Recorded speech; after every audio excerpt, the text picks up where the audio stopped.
Assalamualaikum warahmatullahi wabarakatuh. Saya Elvin Yuli Mandasari dengan NIM 196212333 ingin mempresentasikan penyakit meningitis. Pengertian penyakit meningitis: otak dan medula spinalis dilindungi oleh lapisan atau selaput yang disebut meningen.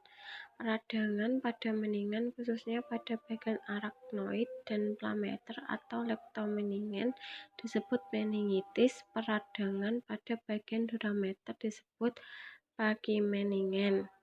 Meningitis dapat disebabkan karena bakteri, virus, jamur, atau karena toksin. Namun demikian, sebagian besar meningitis disebabkan oleh bakteri.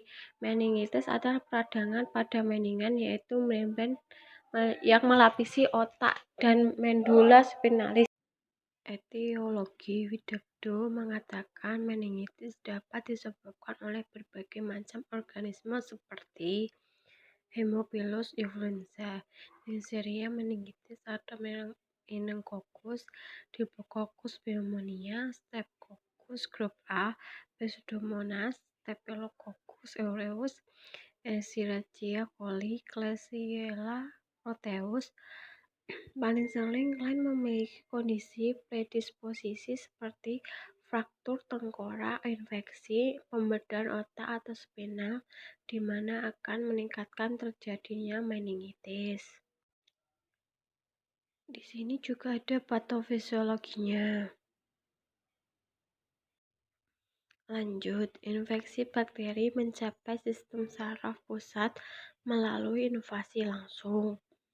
Penyebaran hematogen atau embolisasi trombus yang terinfeksi. Infeksi juga dapat terjadi melalui perluasan langsung dari struktur yang terinfeksi melalui VV, diploica, erosi fokus, osteomyelitis, atau secara iatrogenik, atau pasca ventriculus spinalis suhud, atau prosedur bedah otak lainnya. Manifestasi klinis. Manifestasi klinis pada meningitis bakteri diantaranya demam merupakan gejala awal, nyeri kepala, mual dan muntah, kejang umum. Pada keadaan yang lebih lanjut dapat mengakibatkan penurunan kesadaran sampai dengan koma. Opisthotonus, nystagmus, ptosis. Dampak masalah: peningkatan tekanan tracheal, hydrocephalus, infraks cerebral, abses otak, kejang, pneumonia, shock sepsis, defisit intelektual. Penata laksanaan 1. Penata laksanaan umum. Pasien diisolasi, pasien diistirahatkan atau bed rest, kontrol hipertemi dengan kompres, kontrol kejang, pemenuhan kebutuhan cairan atau nutrisi. 2. Pemberian antibiotik diberikan 10-14 hari atau setidaknya 7 hari bebas panas. Antibiotik yang umum diberikan ampicillin, gentamicin, clomifenicol, cefalosporin. Jika pasien terindikasi meningitis, tuberkulosis, diberikan obat-obatan TBC. Pencegahan, pemberian vaksin. Pemberian vaksin dibutuhkan untuk mencegah tertularnya seseorang dengan orang lain yang memiliki penyakit meningitis. Jaga sistem kekebalan tubuh. Hal penting lain yang tidak boleh dilupakan adalah untuk selalu menjaga sistem kekebalan pada tubuh dengan berolahraga dan mengonsumsi makanan yang sehat dan seimbang. Asuhan keperawatan.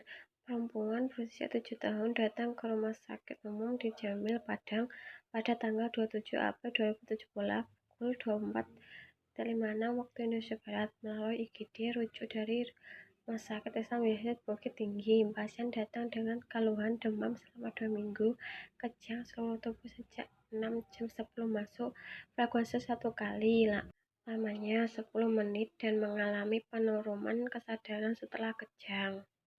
Hasil pemeriksaan didapatkan data TD 110/70, normal 120/80, pengukuran BB 14,5 kilo dan tinggi badan 105 cm. Pada pemeriksaan kepala ditemukan bentuk kepala normal, mata simetris kiri dan kanan, refraksi pupil positif, sklera tidak ikterik, konjungtiva tidak anemis. Pada pasien tidak ditemukan pernapasan cuping hidung. Pemeriksaan bibir ditemukan bibir kering dan pecah-pecah, lidah kotor dan rongga mulut kurang bersih, sedangkan pada telinganya tidak ada infeksi. Dari telinga tidak ada keluaran cairan dan pada leher tidak ditemukan kaku kudu. Intervensi. Resiko ketidakefektifan perfusi jaringan serebral berhubungan dengan proses inflamasi.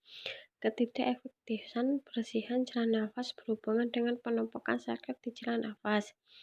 Hipertermi berhubungan dengan peningkatan laju. Evaluasi.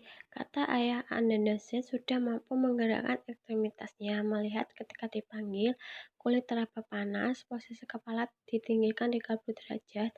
Masalah transaksi sebagai karena kriteria hasil dan tujuan hampir tercapai sepenuhnya.